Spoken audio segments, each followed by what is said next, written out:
Alabama fans definitely get some good news about Tua Tagovailoa, and UGA fans might have also gotten some good news about the Dogs' defense. We'll talk about it all next, right here on SEC Country Live.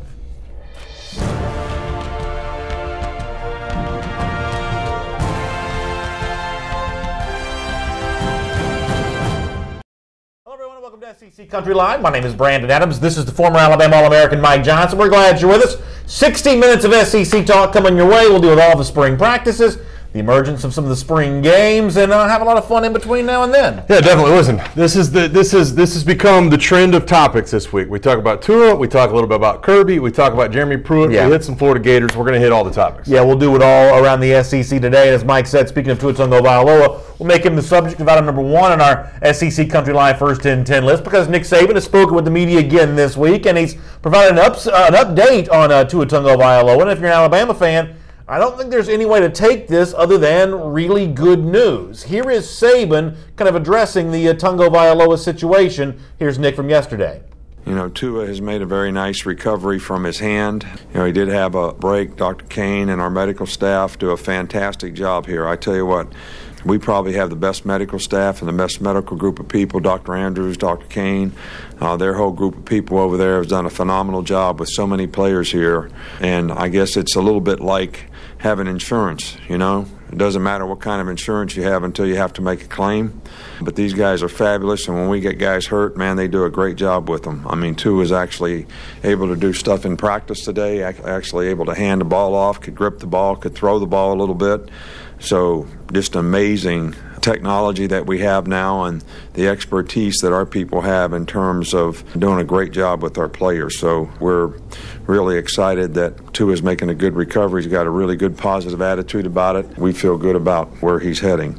Alex Byington, one of the reporters who's covered Alabama for a long time there in Tuscaloosa, had some visual proof on his Twitter feed of Tua Tagovailoa indeed being healthy enough to grip the football, throw the football. He put some of that out there on social media. We can show you some of that. There is Tua right there, number 13 in the middle of your screen, throwing the football. No real indication of, and this is, by the way, the same play again. This is not 1,000 reps over and over against the same play. Full screen there. Right, yeah, but you do see Tua gripping that football, throwing the football. Alex Byington provided that. Saban provides the explanation there. If you're an Alabama fan, you got to take this as good news, right? There's no other way to take it other than Tua being back on the field. And it doesn't matter what you think about the quarterback position. The fact is that when this locker room is at full speed and Tua Tagovailoa is healthy, this locker room is at full strength. I mean, they're a lot better off with Tua than they're not, no matter what you think about Jalen Hurts. So 1 week out from a broken finger on his hand right there. I'm sure he's not making any crazy throws. He's probably lacking a little bit of accuracy. I'm sure that hand is sore, but he mentioned right there the medical attention he's gotten has been incredible. And Terrence Collins points out in the comment section, too, that Dr. James Andrews is the truth. Yeah, and, James Andrews, the world-famous orthopedist. He's got to be the most famous orthopedic surgeon in the entire world, sure enough. And he is located in Birmingham. That's close to Tuscaloosa. That's a bit of a competitive advantage in some ways for Alabama to be able to just sort of transport a guy right there to Birmingham and get seen by Andrews and some of his staff. And Saban was kind of quick to point some of that out right there. Also acknowledging that it was a broken thumb. And I don't know if this is in any way controversial, but the initial sort of announced injury by Alabama was a sprained thumb. It was Tua's dad who let everybody know that it's broken. You almost have to wonder, and Saban's not the only coach who likes to keep this stuff under wraps, but you almost have to wonder, had the dad not spoken about the broken thumb, would Saban still be calling it a sprain? And I'm not even really sure what the difference is, but it is interesting that his language has changed after Tua's dad spoke up. Yeah, I thought that was interesting too. And this Tua's dad comes over from Hawaii, moves to Alabaster, Alabama, I believe, and then all of a sudden, he's got all these inroads, and all these people are calling him, kind of getting comments on what what's going on with Tua and how Tua feels, how Tally is doing in his recruiting. So there is a little bit of that where I'm sure Nick Saban wishes some of that would go away, but obviously he has to come out and say it. And Tua's dad says he has a broken finger. Then Nick Saban backs that up, and he was quick to point out the medical team, and Dr. Lyle Kane was a name he used there as well, who's kind of Dr. Andrews' understudy, who kind of stays in Birmingham, and just incredible turnaround. You still have 3.5 weeks now until A-Day, until Tua has the chance to be back at full health going into the spring game. So the other comment I wanted to hear from Nick Saban when it comes to Tua, which I think is even probably better news for Alabama fans, is in terms of how he's being treated, at least according to this description from Saban about Tua Tagovailoa, he's actually not even treated at this point all that differently than any other quarterback on the roster. Here's a little more in-depth sort of discussion from Nick Saban about just how hurt Tua Tagovailoa is at the moment. You know, we don't want to hit any of the quarterbacks. We want to keep the defensive players away from the quarterbacks. We don't want to injure the quarterbacks. We want to get them as many reps as they can. And, you know, I don't think you can single one guy out and say you can do this to one guy and you can't do it to the other. So we try to treat them all the same. I mean, obviously he's got a bad hand and we don't want anybody to be hit on his hand. But, you know, hopefully in a very short period of time he'll be able to get back in there and soreness will go away. Swelling's down. He's getting his strength back. He's getting his grip back. So I don't think we have to make any special provisions for him in terms of how he practices and what he does relative to his pain tolerance. Couple comments here. D. Pickett says he shakes his hand after every throw. He's definitely not 100%. That's probably fair to point out. Mark Nolan says, hey, Jalen Hurts is winning the titles. They're worried about Tua, LOL. But the truth is, Tua Tagovailoa is the one that led Alabama to the national championship. That's why he's getting this kind of attention. Is this overselling by Saban here to say, yeah, we don't hit any of our quarterbacks, therefore Tua's not that much different than the rest of them? Or is Tua essentially a practicing member of this team? Hey, he's 100% a practicing member of the team. I actually got this message. I have a funny story about this. Okay. The Thursday before the national title game, I guess it was Thursday. We were going through Thursday practice. 2 days before the national title game, we had a guy rushing off the edge on the scout team, fell into Greg McElroy's knee. Wow. Boy, you want to talk about I was ready to kill this kid. I was ready to kill this guy. And you know who jumped up and stood up for him? Nick Saban. He said, this is the way we practice. We are going to go full speed at the line of scrimmage. You don't tackle the quarterback. You don't bring him down to the ground. But if you have to rush the edge and you have to get in the quarterback's face, that's what we're going to do at Alabama. It's all about practice speed. So I thought he really backed up that sentiment there and saying, listen, you know, we don't want Tua's thumb to hit anybody's helmet. We don't want these quarterbacks to get injured, but we're going to practice at a certain speed. And Nick Saban's obviously all for that. Doesn't matter who the guy is in the backfield.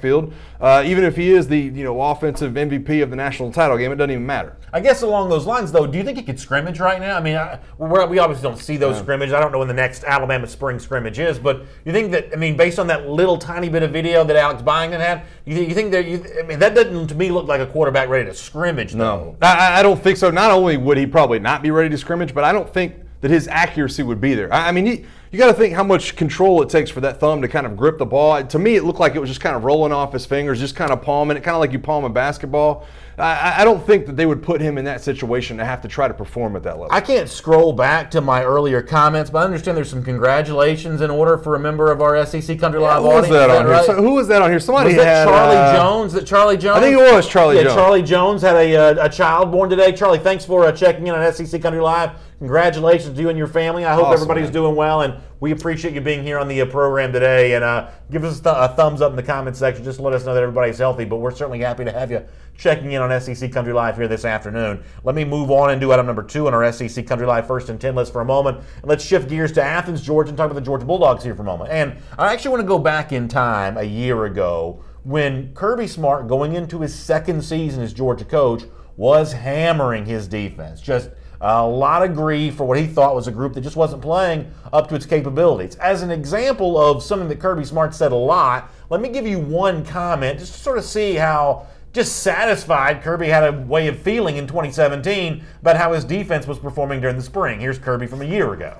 What I see is some guys that are kind of complacent and guys that are comfortable in their role, meaning I've started here for 2 years, I'm comfortable in my role.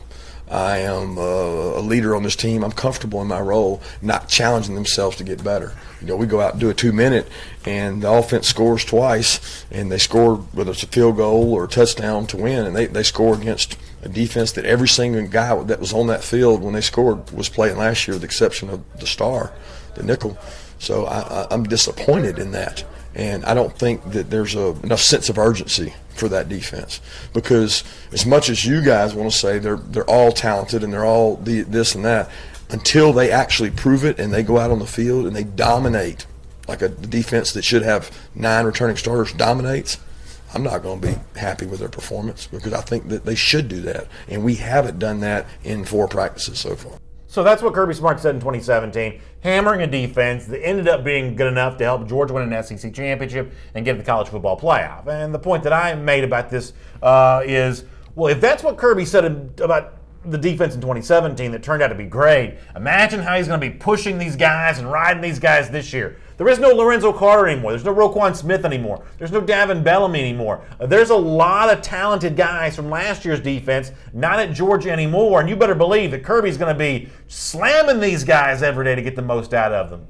When he talked about the defense on Saturday when he met with the media, a slightly different tone from Kirby Smart. Has he gone soft, or is this defense actually performing a little better than it was a year ago? Listen for yourself and try to decide. It was a little chippy out there, and guys were hitting, and I thought the defense actually first day today was better than first day last year. Because I know y'all still don't believe me, but last spring was, I don't know the right word, horrible maybe for the defense because Roquan wasn't there and Trenton wasn't there, and we really got out-physicaled. But that wasn't that way today.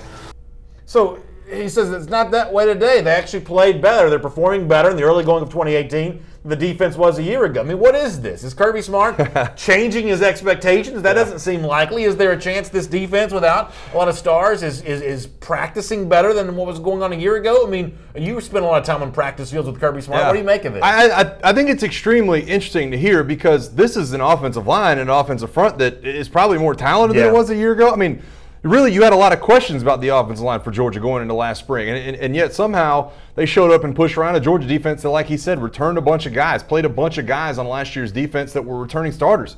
And so to hear this news kind of come out, because, by the way, he mentions last year they didn't have Roquan or didn't have Trent.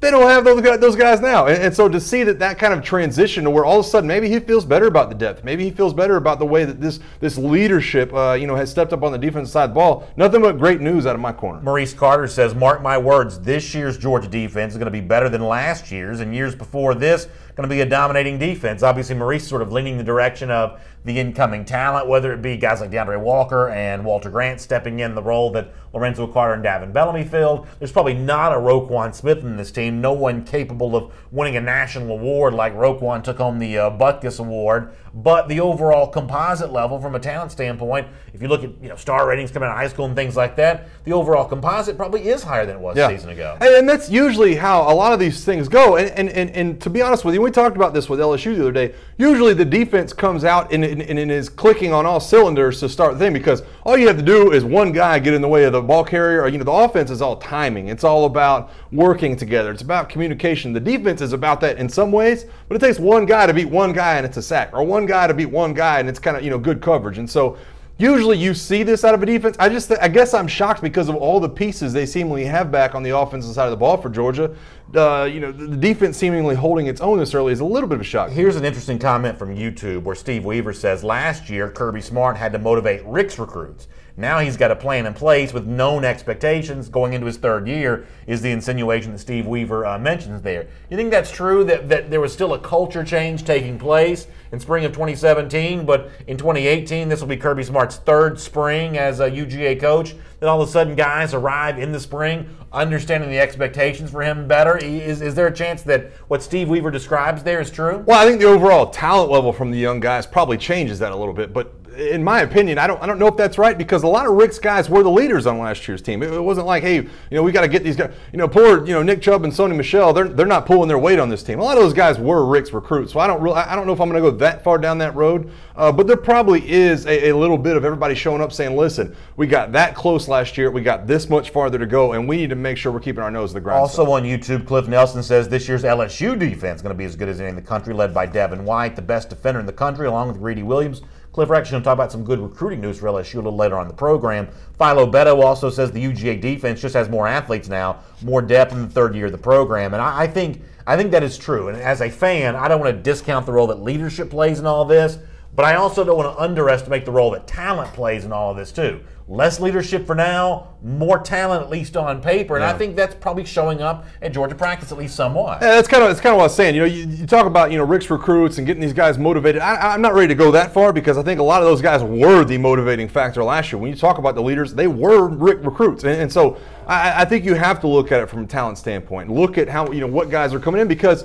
there's a lot of guys that were on this team last year that saw this recruiting class and see some of these early enrollees and say, you know what? I'm not ready to be leapfrogged yet. I want to keep my spot in this rotation. I want to keep climbing within this program. Shannon Burgess also brings an interesting point up that it could be motivation from getting to the big game and coming up just short. For a lot of these guys, maybe that hangover hanging over their head. I'm certain that Georgia's pushing that behind the scenes, even if they don't talk about it a lot publicly. There's a chance that's some truth to that, man. Maybe so. But I think that what you'll find is that coming up that much, that little bit, that's what pushes. I mean, that's really what pushes and gets guys over the edge. So there is probably a lot of that hunger going on. All right, let's do item number 3 here on our SEC Country Life First and 10 list. The Tennessee practice continues to roll on there in Knoxville. We're going to show you some of the video of the Vols kind of at work doing their thing here a little bit. But I also want you to hear from Tennessee coach Jeremy Pruitt as well. He met with the media, sort of talk about the goings-on of the spring for Tennessee. And one of the subjects that came up is Pruitt's really his insistence that Tennessee needs a spring game that actually looks like a real football game.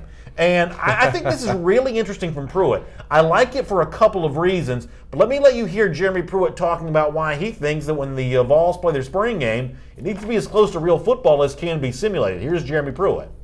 Every day we evaluate all 4 groups. So we don't have any starters. We don't have any, second-team guys, third-team guys. We have a rep chart. Everything is being evaluated. I think there's only so much pressure that a coaching staff can put on guys to see how they respond in adverse situations. When you go to a scrimmage, it's the first time, and I've seen guys that, they may practice really well for, 1 day, 2 days, 3 days, and then you go to a scrimmage situation, so it's new. Maybe you go from the practice field to the stadium, and maybe they have anxiety, so they don't perform well at the stadium. Or maybe you see guys that, are fine in all the practice situations, but then you go to the stadium and there's 102,000 people in the stadium, and they have anxiety there. They don't respond the right way. Or sometimes you find guys who kind of rise to the occasion. I think that's really interesting from Pruitt. I want to talk to you about how true you think it is that a spring game serves as a dress rehearsal for something like that. But before we get to the actual facts of the matter, what's refreshing for me as a fan, not a Tennessee fan in particular, but as a fan of college football, it seems like we've been sort of trending away from spring games a little bit. Yeah. I think it's a nice thing to have on the calendar. I wouldn't want to do the without Vanderbilt showcase. The show, yeah, almost more of like a glorified practice as opposed to an actual game. The fact that Pruitt wants his to be a game and sort of take it away from what you just saw there, which is like the traditional practice stuff, and put it more like a game type intensity. As a fan, I think that's pretty refreshing to hear a coach sort of emphasize the importance of it. Well, a lot of times when you see those spring showcases, in my opinion, it's because the coach is not really that good at managing the roster. You see, and Tennessee's still battling that. To be honest with you, I mean, Jeremy Pruitt's talked about it. I think they have like 8 offensive linemen right now that are healthy, that are on scholarship.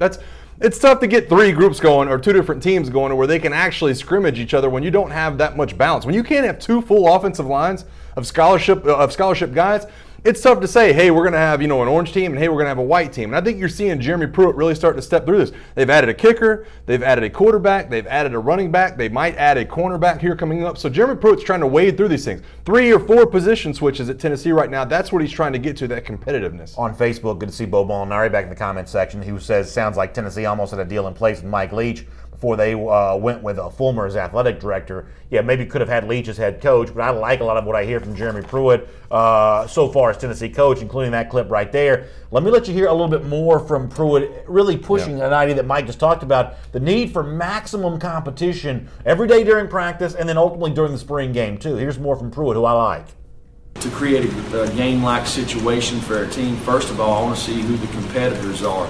So that's one of the things we talked about going into spring practice, was figuring out who the guys who love to compete when the game is on the line. So the only way to figure that out is truly put them in a game-like situation and pick sides and let's go. My goal is we're going to treat it just like it's a game for us. We want to prepare and get used to our expectations because everything's new. What we're doing is absolutely new from what these guys have been accustomed to. So we want to have them ready. I don't want the first time we do it is when we go to Charlotte. So we, as many times as we can, try to get it the way it's going to be the night before a game. That's what we're going to do. His reference to Charlotte there is the non-conference opener against West Virginia to start the season. In other comments, he said, "We have no starters right now. This is all about everybody earning their spot." And I like that from Pruitt. It makes me actually want to watch the Tennessee spring game even more, frankly. Yeah, it definitely does. I love his comments here because what he's saying is so true. And he talks about guys maybe getting nervous and guys not being able to react to the situation. We need to be as close to Charlotte as we can possibly be. And let me try to bring fans in on what that means. When you're at practice, and you're in a defensive huddle play after play, those coaches are coming in. Every coach on the staff is coming in and saying, well, you got to watch for this. You got to do this better. You have to react this way. This is going to be the play call. Here's the script of defenses we're going to go on. Make sure you keep it contained. Make sure you're keeping outside leverage on these guys. When that happens in a game, when you're on the field and you're reacting to what the offense is doing, 1,000,000 miles an hour faster. And so that's what Jeremy Pruitt's trying to make these guys understand. This is not going to be a quick thing. I'm not going to be standing behind you telling you what the defense is. You need to learn it now, and you need to be able to react very quickly. I love the fact that he's trying to set up those scenarios. All right, in the comment section, Ken Sagini had a comment. Ken's a Florida fan. He says Pruitt was the 5th or 6th choice for Tennessee. Shaking my head. It is true that Tennessee was pursuing other names before it landed on Pruitt. He'd never been a head coach before. Maybe the inexperience was something to be concerned about. And I still think the jury's out on terms of how successful he's going to end up being. I think he's got to prove that he can have an on-field, sideline demeanor. I think demeanor's an issue at times for Jeremy Pruitt. I think it has been in the past. He's got to be able to prove that. But I also think that his instincts make him a better recruiter than almost anybody else that Tennessee would have considered for this job. And for me, that's a really important part of this. So 5th or 6th option is in terms of being the coach, but I'm not sure he's the 5th or 6th best option, though. They may have chosen some options before him. I mean, take Mike Leach, for instance, who Bo Molinari mentioned. Leach is a terrific offensive mind, but he's also a bit of a circus clown. If you gave me a choice of do I want Mike Leach running my program, who's going to dress like a pirate and talk about a bunch of nonsense, or do I want Jeremy Pruitt, who's about the nuts and bolts of football, I'll take the inexperienced Pruitt over Mike Leach because I think the ceiling could be higher than Leach, who sort of only works in remote outposts like Lubbock, Texas, like Pullman, Washington. Those are the only places that Mike Leach works, where everybody else that lives there is weird too. Yeah, listen, let's be really honest about this too. This is not Tennessee fans' 5th or 6th opportunity to get a coach. This was John Curry's 5th or 6th option to get a head coach. Obviously, the first couple were not very good for Tennessee, and that's why they moved away from John Curry and they got Philip Fulmer in there, and they eventually landed on Jeremy Pruitt, who a lot of people have said will be a good hire. I tend to agree with that. I think Jeremy Pruitt is going to be a good hire in the end for Tennessee. But let's not say, Tennessee couldn't settle on a coach and they got it turned down 5 or 6 times. They might have, but that was John Curry, and John Curry is gone. I got the $2.5 million buyout last week, and he's not in Knoxville anymore. So you kind of separate the two when you bring up the top. On Facebook, Anita Fuentes checking in from Chino Hills, California. Anita, thanks for watching the show here today. Ken Sagini also says their program is not in good shape. Who would want to work with for a Philip Fulmer having to watch your back the whole time? I don't disagree with Ken on that. I think the relationship between Fulmer and Pruitt could be a tricky one to watch here. And I do think, Pruitt has done off to a perfect start at Tennessee. We'll talk more about that on later on in the show. But for Vols fans who were decimated by the John Curry issue with Greg Schiano, they actually landed on their feet a little bit better than some people might have thought they would. Because Jeremy Pruitt, is black and white from the last 3 head coaches they've had. I mean, he really is. He's so much different than anything you had in Lane Kiffin, first and foremost. He's way different than anything you had in Butch Jones, and he's not Derek Dooley either. And so I think that's why you try to get behind this guy. This is a tough, a rugged, he fits in with the Tennessee kind of people up there in Knoxville. Tough, rugged head coach that really is just trying to get down to the nuts and bolts and trying to be a good recruiter. That's something they haven't had in quite some time up there in Tennessee. I don't even know if you can throw really Philip Fulmer at the end of his tenure into that. This is Jeremy Pruitt that's saying, listen, I'm just here to recruit and make good football players, and all this other stuff can go away. All right, let's do item number 4 here on our SEC Country Line First and 10 list. Interesting statement made on the Florida podcast from SEC Country, the podcast that covers the Gators every single day. Nobody knows the Gators better than Zach Albalverdi.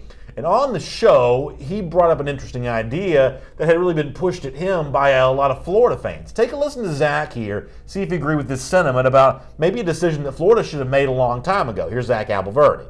We haven't seen Dan Mullen coach a game yet, but I think most people can look at the hires so far and the things that he's done and the fit that he is here and say that he's the best guy for the job.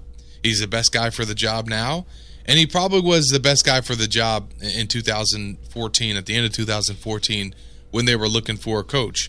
And with all the success that he's had, with all the progress that he's made, there are fans that have emailed me, that have tweeted at me, that have come up and straight up asked me, why didn't Florida hire this guy the first time around? Why didn't they hire him the last time that they were looking for a coach? So the new dad in our comment section, Charlie Jones, says, yes, Florida should have hired Dan Mullen in 2014. Let me ask you about this.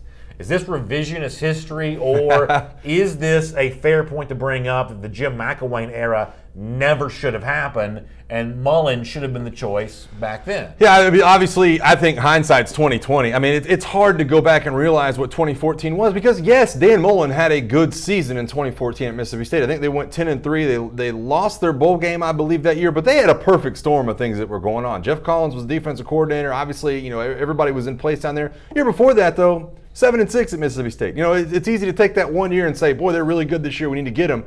I also think that Jeremy Foley, who was AD back then, really wanted to remove themselves from that Urban Meyer era. Kind of step away from Urban Meyer because Muschamp was flopping. It was like, oh, we're going to go back to an Urban Meyer style of coach. It seemed like they wanted to get a guy in there that could kind of, contribute to getting the quarterbacks back good. And Jim McElwain still, at the time, was a hot name in coaching. I mean, this is not like they were down on like number 10. Jim McElwain at the time was a hot name in coaching. And so I hate looking at it and say it was a failed experiment. I still think it was a good hire at the time. Well, here's the other thing you got to point out here, too, and this is just being fair.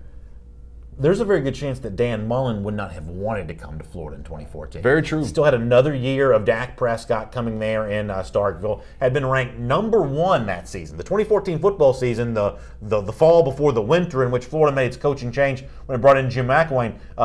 Bulldogs have been ranked number 1 that year in the college football playoff top 25 poll. In fact, they were the first team to be ranked number 1 by the college football playoff selection committee. He was looking pretty good there in Starkville. We've got audio. We've played it before here on SEC Country Live before, where Dan Mullen's wife said that she didn't like living in Gainesville. Very true. Money changes things, and time heals wounds, and things like that. But that was less time having passed in 2014.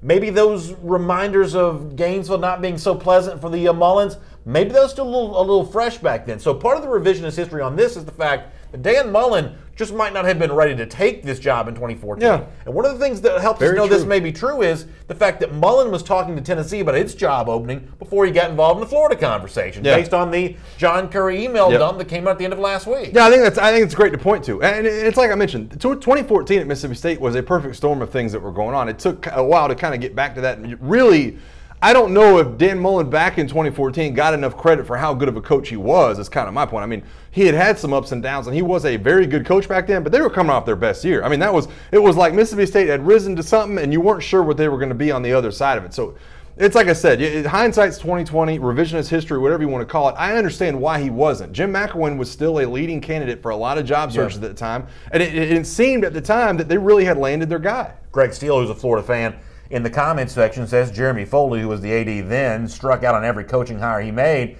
after Urban Meyer. And obviously Jeremy Foley had a long-time reputation for being among the best athletic directors in all of college athletics. But the truth is, hiring coaches is just hard. And looking at Jim McElwain and saying, I'm going to project this guy to be a great coach, or I'm going to realize that he's going to be a failure and I'm going to steer away from him, that's just really hard to do. Now, could you make a case that they should have done more due diligence? They flew to McElwain and offered him the job. He didn't come tour the Gainesville facilities. The report was that when he got to Gainesville, things were worse than he realized. Should more due diligence have been done in that respect? Maybe so. But in terms of really like being able to see the tea leaves of how good of a coach or not good of a coach Jim McElwain was going to turn out to be, I mean, listen, it's all a crapshoot for all ADs, even ones like Foley, who are considered to be among the best. I'll do you one better. Fast forward to the end of the 2015 season and ask me how many people wanted to get rid of Jim McElwain at that point. I mean, this guy in year number 1 had taken them back to Atlanta and obviously, did not win that game. Well, to be fair, though, he was hearing from it from some Florida fans, so they weren't scoring points. I mean, he's been salty about that. Fair enough, but I think that the amount of people that would go back and hire Dan Mullen first time around, I think it's just convenience, remembrance of the things that have gone on because you already know what the last 3 years looked like. Mickey Hand, and I've sort of suggested this before, Mickey is a Georgia fan, so y'all take this with a grain of salt if you're a Florida fan.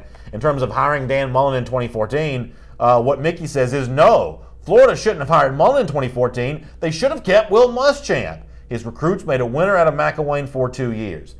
Florida may have been handcuffed in terms of firing Muschamp because they just weren't scoring points and they lost to Georgia Southern. Those are issues that you can't overlook. But I've said it a million times.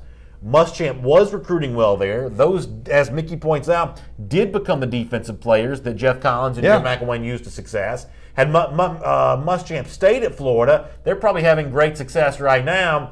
It was a tough scenario because you felt like you had to make the move, but really the best coach for Florida is the guy coaching at South Carolina who used to be in Gainesville. Yeah, I think the question is, was Dan Mullen willing to get rid of Kurt Roper? I mean, there was so many offensive changes, and we talked about Will Muschamp the other day, how he's dealt with Kurt Roper this time around, and how he finally has removed himself from that saga that was Kurt Roper. He's moved on to Brian McClendon at South Carolina. That offense looks completely different. It feels like a lot of those guys have moved into the new era. Go back to that in Florida. If he could have found the right offensive coordinator and the right guy, because Will Muschamp, for everything that sucked about his offense, he's a defensive coach. Yeah. He's relying on other people. So I do tend to kind of agree with that he would have gotten it right in the end at Florida possibly if he had the right offensive coach. Couple things here. Rick Keene says Florida didn't hire Dan Mullen because they, like everyone else, wanted to pluck from the Nick Saban tree. That was the in vogue thing in at the end of the 2014 season when the hire was made. Was this Florida trying, as you said, trying to get away from Urban Meyer and sort of go down that Saban coaching tree route that seemingly just about everybody in the SEC's tried at least once? Well, I mean, they got rid of one Saban guy for another Saban guy. I mean, Will Muschamp was a Saban guy too, and so they're kind of replacing one for the other. I think it definitely was a trend at the time, but I don't think that Jim McElwain's success at Colorado State was necessarily had that much to do with Nick Saban. I think that Jim McElwain kind of stood on his own at Colorado State, and they look out there and say, boy, this guy has really made these quarterbacks extremely good, and that's what we need down here in Gainesville. We mentioned Will Muschamp. Trey Plyler in the comment section says Muschamp's doing his thing at Carolina, though, and right now he is. I think the Gamecocks will be pretty tough here in 2018. Let me do item number 5 on our SEC Country Line First and 10 list. Let me talk about what I believe is good news for one SEC school and bad news for another. It all centers around Darren Turner, a 4-star wide receiver for the class of 2020, who is from Memphis, Tennessee, and on social media let it be known that he's choosing the LSU Tigers. Turner puts this out there. His choices says, I want to thank God for being the human I am today. I also want to thank my family, blah, blah, blah, blah. Ends up with a big announcement. I'm taking my talents to Louisiana State University, #LSU, #new chapter. So this is great news for LSU. They continue to recruit well when it comes to wide receiver position. But for Tennessee, he's from Memphis. This is the town that Jeremy Pruitt said he's going to build a fence around Memphis. It's going to be our town, and they're not getting any of the 4-star kids from Memphis right now. What's going on with that? Well, I still feel the same as I did. What was the kid's last name that committed to Georgia from over there? Bill Norton. Bill Norton. I still feel the same though, because when he committed down to Georgia, I said, you know what? Georgia's an established team. You know, Jeremy Pruitt doesn't have an established track record as a head coach. This is something that is kind of more about Georgia than it is about Tennessee. I still kind of feel that way about LSU, their ability to get wide receivers in there. This one's a little bit more of a head-scratcher, though, because I'm not sure Ed Orgeron is on that even keel of footing right now, not as much as Kirby Smart is. And so you do want Jeremy Pruitt at some point to begin to turn this thing around, don't you? I mean, if you're a Tennessee fan, you start to say, listen, these are the guys we have to go get. And by the way, this isn't a 2019 guy. This is a guy who still has 2 years left in his recruiting. And so Jerry Pruitt obviously might not have that window open to be able to connect and establish those relationships. You would love for him to have that opportunity. Well, what's smart if you're a Tennessee fan too here is this is the second time, sort of a high-profile scenario, that Tennessee has lost an in-state player to LSU. You know, Jacoby Stevens was born in Louisiana but lived in Tennessee when he chose to not go to Tennessee and not go anywhere else, chose to go to LSU instead. So this is LSU coming back into the state of Tennessee again. You couple this with, and you mentioned Bill Norton going to Georgia for the class of 2019, Cade Mays going to Georgia for the class of 2018, all those kids that went to Clemson, you know, like T. Higgins, who's going to be a big player for Clemson. Yeah. He's from the state of Tennessee. At a certain point in time, I mean, there's not enough kids in Tennessee as it is. You're going to stop losing them to out-of-state programs. Yeah, no, I agree. But this also, another component of this brings me back to the conversation we had when Jeremy Pruitt initially made this. Is Memphis really UT territory? I mean, is this really UT territory, or is this Ole Miss, Arkansas, possibly LSU? Alabama's gotten some players out of Memphis. I think that when Jeremy Pruitt said that, and I made the comment on the show that day, I felt like he was overreaching just a little bit. You know, Chattanooga, Nashville's a bigger deal. You know, you could go, Jackson's out that way. Recruit those places. Memphis, to me, to say we're going to put up a wall around Memphis is a little bit of a stretch. Well, the reason why he says that, though, even if it's geographically not that close to Knoxville, it's the best city in Tennessee for talent. Much better than, I mean, Nashville's got a greater population, but in terms of like... We had this argument when he said it. Because I told you I think Nashville is better at football than Memphis. I have to look at those numbers because, I mean, it seems seems like you've been hearing about kids from Memphis for a long time. I mean, Nashville's growing as a city, so they're going to have more players now than they used to. But, Nashville does not have a reputation for being a great hotbed for high school football. No, it doesn't. It doesn't. It's definitely growing, and you see those towns. Too many hipsters. I'm telling you, it's too many hipsters. Too many It is. hipsters. Hipsters do not have football playing kids. That's probably very true. Probably a lot of soccer going on hats there. And, a lot of soccer going on in Nashville. And I tend to agree with you. But I'm telling you, a lot of avocado toast. I just think I think it's closer in proximity to where you can label Nashville as a town that Jeremy Pruitt could really get his fence up around. That's somewhere that you can reach out. I mean, Chattanooga is the same kind of way. We're going to put a fence around Nashville. I'm not sure he ever really has the opportunity to do that, Memphis. It's in Tennessee, but it's a long way away. So on the LSU side of this for a moment, another example, just like the class of 2018 with Jamar Chase and Terrace Marshall, two guys who I think LSU fans are expecting to make big contributions. This is the one position where LSU keeps getting it right, man. They get it right, wide receiver. Yeah, I wish I could be in the room when you're hearing this, because it's Mickey Joseph, who, is a wide receiver coach that go out and recruits. I want to know what the sales point is for all these wide receivers heading to LSU, and they continue to do it year after year. And somehow they haven't had a passing offense in quite some time, but they always have the wide receivers that are incredible, not only in the SEC, but at the next level. I like Jason Hawver's comment, who says, B.A. Pruitt is building a fence around Memphis. The only problem is it's a fence that keeps his staff out of the city. Out of Memphis. That may be the case right now. Point, yeah. And Teresa Stewart also says, we've got great players right here in East Tennessee. He better start looking everywhere, all across the state. Also mentioning the fact that she misses the fact that Tennessee didn't get T. Higgins. That's a guy that the Vols could certainly use right now, and certainly Jeremy Pruitt would be happy to have him. Philo Beto says maybe he can get Mike DuBose to recruit the Memphis area. Hey, it's worked before. If the price is right, you can get in there, and that town has shown you that before. Pretty good stuff. There's no doubt about that. We'll get more of your comments here on SEC Country Live here today, and thank you all for being with us. Whether you're like Charlie Jones, you just had a baby, or you're just hanging out, we're glad you're with us here this afternoon on SEC Country Live. Let me talk about item number 6 here for a moment. This is sort of an update on a story we discussed the other day. Aaron Suttles had the report for the Tuscaloosa News that Alabama was looking at those possible home-and-home opportunities with programs like Texas and Notre Dame. As I pointed out, this is a little bit of a scheduling philosophy change if it indeed does happen, because Alabama has sort of sought out the high-profile neutral site game, the game with Louisville this upcoming season, Florida State a year ago, USC the season before that. That's what Alabama has typically done. But maybe in the future that could be a little bit different. Is Saban on board with this? He was asked about it this week, and he gave a response. Take a listen. I think the philosophy has always been that, we want to add at least one quality opponent to our schedule. And other than the Penn State home and home since I've been here, we've never been able to get that worked out like we want to. Our administration is working really hard on it. So consequently, we've played in a lot of the neutral site games to get a good opponent. And I know you guys have heard about some of the things that we're working on, but when we have something to report on that, we'll be glad to tell you about it. But I don't really have anything to report on it right now. So I don't want to read between the lines on this too much, and you tell me how you feel about this. What that sounds like to me from Saban is a philosophy change. Now, he doesn't say it that way. He says we've always wanted to play good opponents. We know that. Alabama has always played a tough opponent to start every season. But they're always neutral site games, going back to 2010. I think Saban, or whatever year it was they played Penn State, I think Saban likes being in recruiting hotbeds like Orlando and Atlanta and Dallas. He likes being in those places.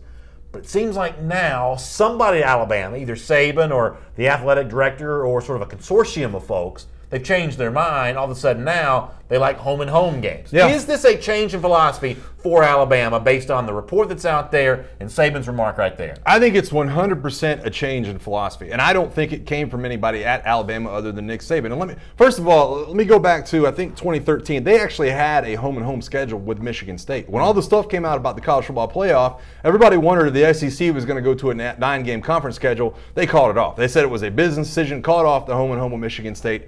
Never happened. I think Nick Saban looks at last year's college football playoff participants, the 3 that were locked in kind of ahead of him. They were a part of home-and-home series. I mean, you talk about Clemson that beats Auburn at home. That's Georgia goes to Notre Dame. Great point. Oklahoma, Ohio State. And so I think Nick Saban looks at it and says, boy, We're not going to go to that 9-game conference schedule. Yeah. We need to get the wheels spinning. With Greg Byrne now in offense at Alabama, we need to get the wheels spinning headed towards some of these other places. I think it's a really good point. If this was, what's that show called? Around the Horn, I'd give you some points. I'd give you some points for that. That's a really good point. I think there's something else that's at work here, too. And for me, everything sort of goes back to recruiting. But this is an example where I think that Saban also sees a recruiting advantage. Because while when you go play in Atlanta or Orlando or Dallas, you are in a town where recruiting is a pretty good place to be, you actually don't get to do any recruiting. Right. And if you do neutral site every single year, you miss out on the every other year opportunity to host recruits on your campus. So let's say that Alabama did a home and home with Texas. By bringing that game to Tuscaloosa, that's a game where Alabama can host recruits. You'll have recruits that'll go to these neutral site games, but by NCAA rule, you're not allowed to make contact with them. You're not even allowed to. I don't even think you're allowed to give them tickets. I don't think so either. Some of them get their tickets and they go somehow, but that's just as a spectator. That's not actually being hosted as a recruit. On campus is what sells recruits more so than anything else. And I think that may be what's going on here for Saban, too. Yeah. It's good for the college football playoff resume to have the home and home. It's kind of nice to see 50,000 of your fans travel up to South Bend the way Georgia did for 2017. But it's the every other year opportunity to host recruits that Saban's tired of missing out on, I believe. I completely agree with that. And listen, what's interesting to me, too, is the change in philosophy, because when Nick Saban started with these games, with the Chick-fil-A Kickoff Classic and all that, he wasn't around. We played Florida State in 2007. He didn't schedule that game. But the 2008 game against Clemson, 2009 against Virginia Tech, going on and on and on, those weren't really, you didn't see that much, 10, 12 years ago. You didn't see these games being scheduled as much. Now it's kind of become where there's an opener in Orlando, there's an opener in Atlanta, there's one in Houston, there's one in Dallas. They're all over the southeastern United States. And it feels like Nick Saban saying, listen, I kind of led that trend. Maybe we need to get away from that and get back to these home and homes. I think it's great for fans as well, because you do get that extra quality home game and get a lot of those recruits on board. Haven't talked about Auburn yet in our program today. Let's do that now. Item number 7 on our SEC Country Line First and 10 list. And one of the great sort of soap operas behind the scenes at Auburn over the last few years has been the tug of war, at least the alleged tug of war with the offense of who really has control of this. Chip Lindsey's hired as offensive coordinator, but is it really his offense to run? And one of the reasons why that question get asked, going back to the time of Rhett Lashley, who was OC before Lindsey showed up, the assumption was that he never quite got his chance. Even at the end of the 2016 season, when supposedly the reins were handed over to him, people still had their questions and had their doubts. Well, Rhett Lashley is sort of speaking out about this a bit, talking to Chris Vanini from The Athletic. He says about his decision to leave Auburn and go to UConn. He, meaning Gus Malzahn, is always going to be involved in the offense. It's what it is. There's nothing wrong with that. He knew I was at the point where I wanted to be in full control. We had talked about it for a few years, and it just became time. Sometimes it's hard to put into words, but you know it's time to branch off and develop and try to develop further as a coach. It just made sense. I have no problem with that assessment of Rhett Lashley. It almost seemed like, and there were some suggestions about this back in 2016, that he was given full play calling duties. That was just an attempt to sort of scapegoat him to save Malzahn. Right. As it turned out, things actually got improved with Rhett Lashley calling the plays.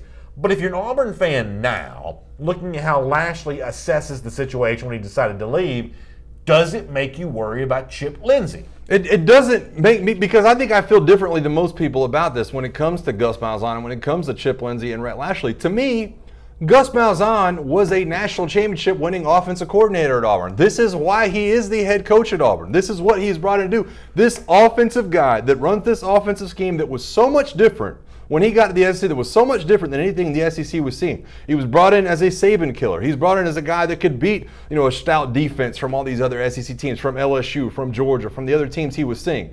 This is what he's there for. I don't want to see, it's just my personal opinion, and Auburn fans might feel the same way. I know a lot of them do.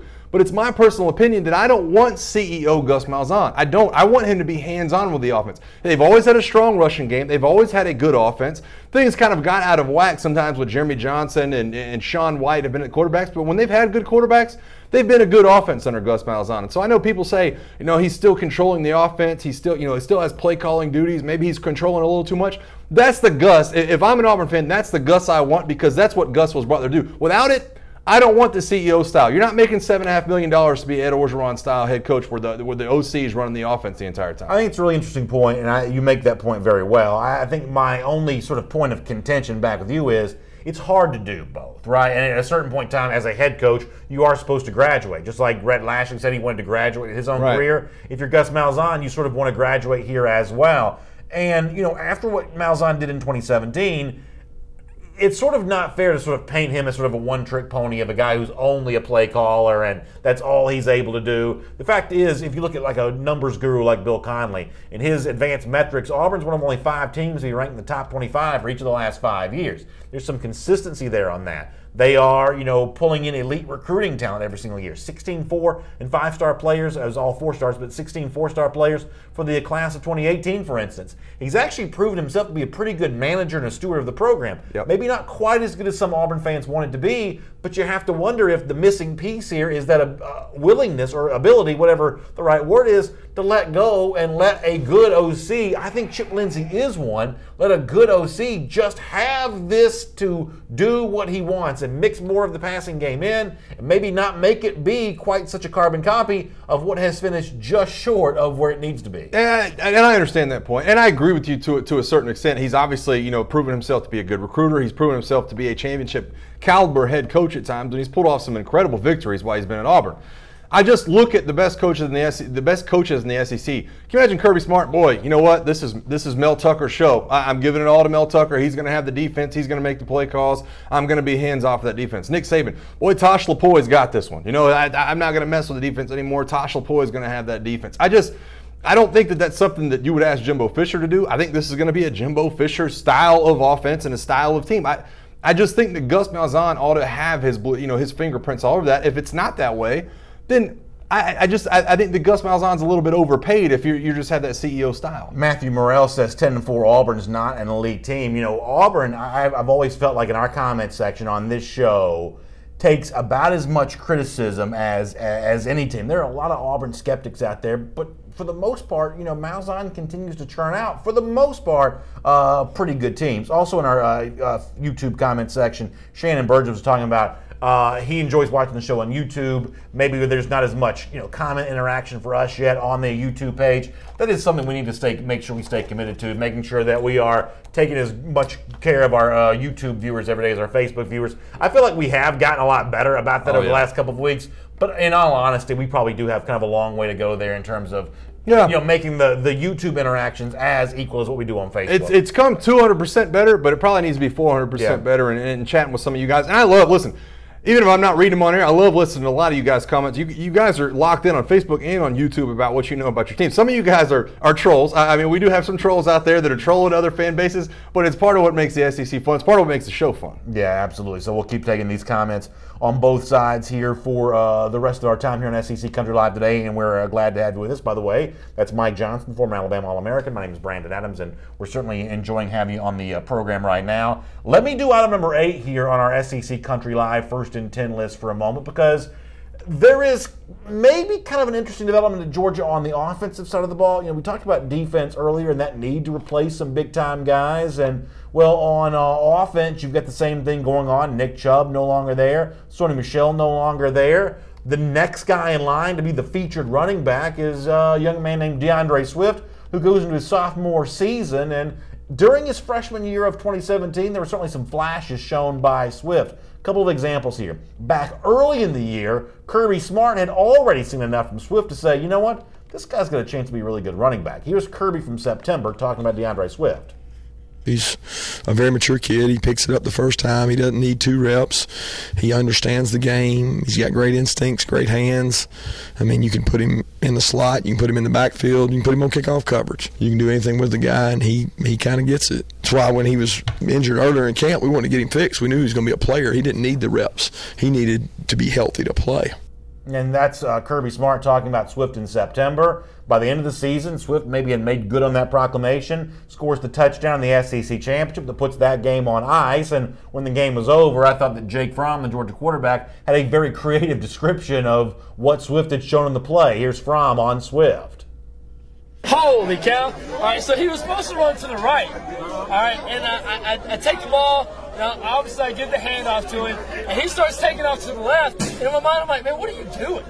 You know, that joker takes off, and I look, there's a huge hole. Man, he makes a move on the guy, that joker takes off. That's just awesome. You know, I mean, that guy, he didn't run it in the right spot. It doesn't matter. Just the guy making a play. DeAndre Swift, man, go Dogs. Yes, so that's Jake Fromm there, obviously having a good time with DeAndre Swift. Yeah, and Bo Molinari says to you, come on, BA, there will be a drop. You can't just replace Sony and Nick. Let's temper that enthusiasm. What do you have to say to Bo about that? Okay, so it's not my enthusiasm. I'm not the one that brings this up. The guy who actually brings this up is an anonymous defensive coordinator who apparently played against Georgia this past season. He was quoted by Adam Rittenberg at ESPN. Here's what this anonymous defensive coordinator says about the Georgia running game. He says that next back is going to be a dude. He's talking about DeAndre Swift. He hurt us more than the other two. I don't think that's going to fall off very much. And then they have Zamir White coming in, who's obviously the nation's #1 running back for 2018. So when you pair Zamir White, nation's #1 back, DeAndre Swift, who you just heard some praise from there from Kirby Smart and Jake Fromm, is it really true what this anonymous defensive coordinator told Adam Rittenberg for ESPN? That the Georgia running game is going to be just as good, or is skepticism from a guy like Bo Molinari correct that hey, temper that enthusiasm? Well, I don't think you just plug in and replace guys like Nick Chubb and Sony Michel. I think they were extremely good running backs. I think they were extremely good at their craft. They were great leaders, and they were around that program for a long time. Here's how I pose the question to you, and you're obviously plugged in with Georgia, so you tell me if I'm right or wrong. DeAndre Swift may end up being more explosive than Nick Chubb and Sony Michel. You know what I mean? Like, what was it, 8.1 yards per carry he averaged last year? Had twice the catches out of the backfield either one of those guys has. I think that's what that anonymous defensive coordinator is trying to say is those other two guys were really good running backs, but this guy can hurt you in so many different ways, and when he does get his hands on the ball, he is gone. Well, here's the other thing that you got to point out to here. The actual comparison between DeAndre Swift, who is explosive, Zamir White, who will eventually be healthy. Remember, he tore his ACL near the end of his high school season, so he's actually still recovering from injury. You'll mention Elijah Holyfield, you may mention Brian Harrion, but here's the real issue. For most of Nick Chubb and Sony Michel's career, not only did they not run behind great offensive lines, really until last year, I don't know they ran behind a good offensive line. Yeah. They were average to below average offensive lines at Georgia. Very true. In 2018, it may be, y'all, a great offensive line for Georgia. The one spot where Georgia is sort of maybe destined to take the biggest step up in improvement may be at offensive line. So Swift and Zamir White and Elijah Holyfield, they may not have to be as good as Chubb and Michel to equal the production because they're just going to have better offensive lineman blocking. Yeah, no, I completely agree with that assessment. And that's what's interesting about the dynamic. That's what happens when you replace one guy with another. That's what happens when you develop and when you recruit the way that Kirby Smart has. You have the ability to do that. And it's recruiting not only, like you said, at the running back position, it's recruiting along the offensive line. And so I think that you don't just plug and play, and I think that Bo is right. You don't just plug and play with guys behind that, but you have enough of a stable and enough of a good offensive line to maybe not expect a drop in say, yards per carry or total yards rushing on the season. I think it kind of continues in that same direction. Matt Goodwin says, BA, don't forget about James Cook, nation's #3 running back, also a part of this freshman class for Georgia. Dustin Goodwin says, with the offensive line Georgia's going to have, meaning BA, could average 8.1 yards per carry. Can you imagine me toting a rock, giving a stiff arm to good stuff right there. That'd be something worth watching there. Diego Albaron also says, I hate Georgia, but I respect them because my boy McCole Harbin plays for them. He came from Elberton, our rival school. And this is one of my favorite things about college football is you see guys from either your school, rival school, same region, same general part of the state. And when they go on and play college football, there is that sense of you can't help but sort of root for them just because you knew them when they were growing up. I do love that about college football. No doubt about it, and especially if they come to the school that you cheer for. And listen, my rival school in high school was Escambia High School. Guess what? When Trent Richardson got on campus, he was the best friend I had in the world. You know what I mean? Like he was, boy, this guy, welcome to campus. I don't even care anything about Escambia High School anymore at this point. And so that is something that definitely goes on. It's nice to see those guys from your hometown kind of step out and do well. Stephen Early says my 40 would be 9.29 seconds. You think I could do one in under 10? Y'all, I am slower than you think I would be. I mean, like, I am not going to make any sort of like a bold exaggerations or proclamations. Like, whatever you think of as sort of an excessively slow person, I'm slower than that. Yeah. What did Terrence Cody run? Like a 5.8 40 at the combine, something like that? I couldn't do 5.8. At like 370? I don't think I could do 5.8. I don't think I could do 5.8. I'm slow. I'm lumbering slow. You can get under 9. I think you can get under 9 for sure. I used to jog. Now, I haven't jogged in a while, as you can tell, but I used to jog every day. And it would always hurt my pride so bad because I'd be jogging, never very fast. I'm just more just like shuffling my feet. I'd be jogging, I get passed by walkers all the time. I get passed by walkers all the time. Elderly women just walk right past me. You get to the finish line and hit your thing, and it says you've been running that mile for an hour. Yeah, like my Fitbit thinks I've been sleeping, like because I'm just not moving fast enough. So yeah, I'm slower than you think I would be. Stuff. All right, let me do item number 9 here on our SEC Country Line First and 10 list, and I'm gonna try to stir up some trouble here for a moment. Come at me. All right, so Josh Kendall from the State, who is a great reporter, does a good job covering South Carolina. He unearthed this little nugget here that apparently Steve Spurrier is considering going to the Gamecocks spring game. Here's what Kendall wrote about this in the State, the newspaper there in Columbia, South Carolina. He says Spurrier, the Gamecocks' all-time winningest coach, going to be in Columbia on Friday for the McDaniels Golf Classic charity tournament at the Fort Jackson Golf Course. He's considering staying for the South Carolina spring game in Williams-Brice Stadium on Saturday, he told the State this week. Now, Spurrier, as you know, tries to play it off like he's still got affinity for the places where he coached, Florida, South Carolina, even Duke. In fact, recently, Spurrier actually said this about all 3 of these schools. Yeah, I call Duke we, and I call South Carolina we, and Florida we. I guess I'm a little strange. I got 3 schools out there, and that's just the way it happened. Most coaches usually just have one, and so forth. So he says, hey, they're all we to me. All the places I coached, Duke and South Carolina and Florida. The problem here for me is Spurrier ran the Gamecocks program into the ground, drove it into a ditch like it was a rental car, and then just walked away from it. Immediately sort of pledged his allegiance to Florida all over again, and now he wants to come to the South Carolina spring game and get some sort of ovation from the fans. South Carolina fans ought to reject this on face. No. Reject this on face. You just read the thing that says he's the winningest coach in all time in South Carolina. You got to take the good with the bad. It's got to be the heights era, new and program. The floor. You got to have the ceiling and the floor. I'm telling you that those last couple of years, yes, ran it into the ground, did whatever. But there was a couple of years that really, I mean, think back to how South Carolina fans felt in 2010 when he beat Bama. You know, they start rattling off 10, 11 win seasons. He took them to new heights. Yes, he ran them in the ground, but he will still always be the greatest coach in South Carolina until they get to an SEC championship. So all this hard work that Will Muschamp's having to do now, the unspoken part about this is he's having to make up for, time in which Steve Spurrier, talked about playing golf, was playing way too much golf and not doing any recruiting, not doing any program building. I can't give you an ovation, and that's the way you left my program. No. You say we're we and you're a part of this program. You didn't act like you were a we at the end of the run there. If I'm a Gamecocks fan, I can't applaud you for that. There's just so many. Listen, think about Bobby Bowden. The Florida State fans are always going to love Bobby Bowden. He's the greatest coach in history.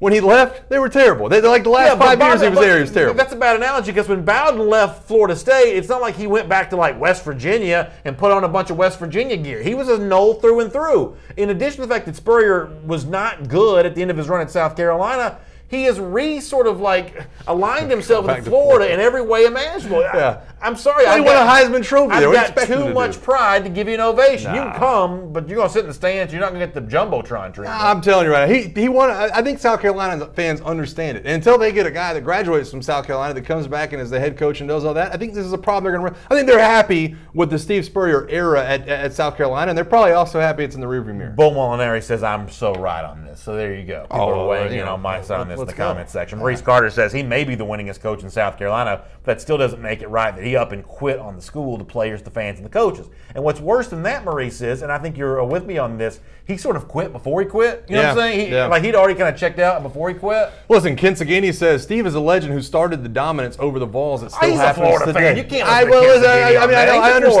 I understand, but my point is this. That was a new height for South Carolina, and I think they'll always value that. I think, listen, let's let South Carolina be the judge, and we'll find out. If he goes to the game this weekend, guarantee you he gets an ovation. Jay Steele says he just wants the glory. That's the thing. He's just chasing these ovations. For South Carolina fans, I'm not telling you should boo him, but just sit on your hands. Don't give him. You're being tough on him. I think you got the Gator Hater countdown out, and you're counting down, and he just fits into that. No, that's not true. Tough. All right, let me do item number 10 here on our SEC Country Live First and 10 list. So this is a really funny exchange. I'm going to see if I can sort of get it all out there for you. All right, so the other day, this Twitter account had taken this photo of Elijah Holyfield, and they sort of put it out there. Holyfield's a Georgia running back. He's got these rocked up biceps in this picture, and they say, this is NFL draft diamonds. The picture they're using here is from the SEC Network. More on that in a moment. Or actually, I'll explain that later on.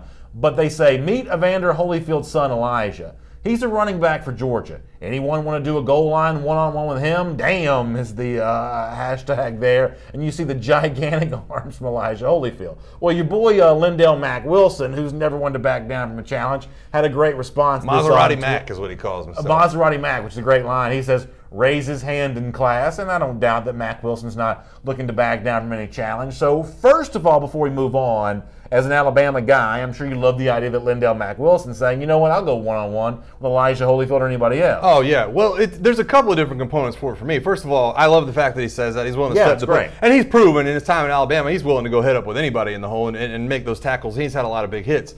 The second part for me is Elijah Holyfield's going to be good, but it's not because of that picture. I've seen too many guys that look like Tarzan play like James, first one off the bus. I don't want to see the picture. Tell me what he can do in the game. But here's the thing about the picture. I actually know the guy who took this photograph. He's a guy named Logan Booker. He's an Athens Sports Radio station host. He took a great picture, but he also tweeted the side-by-side because the picture that the Twitter account right there just used was sort of stolen by Logan, or stolen from Logan by the SEC network. It's a photoshopped picture. Yeah. Here's the photo on the left, which is plenty impressive. Look at that vein popping out of Holyfield's left arm there.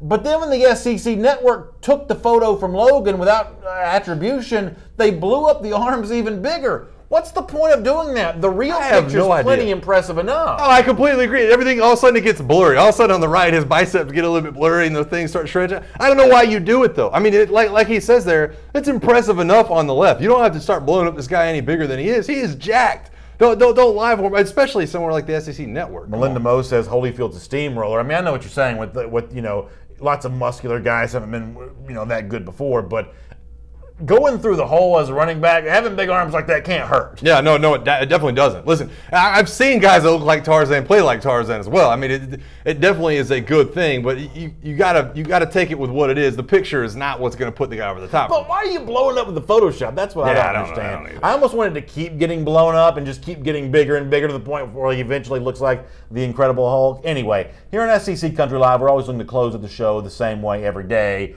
It's our champion of life, and you were telling me this is actually a little bit of an older story. I became acquainted with this because our buddies over at AL.com had a great video interview with Gene Chizik, and in that interview, he talked about the fact that he accompanied his daughters on spring break. This story was sort of also told on social media here as well. He says, my daughters were pumped when I said they could go to Mexico for spring break.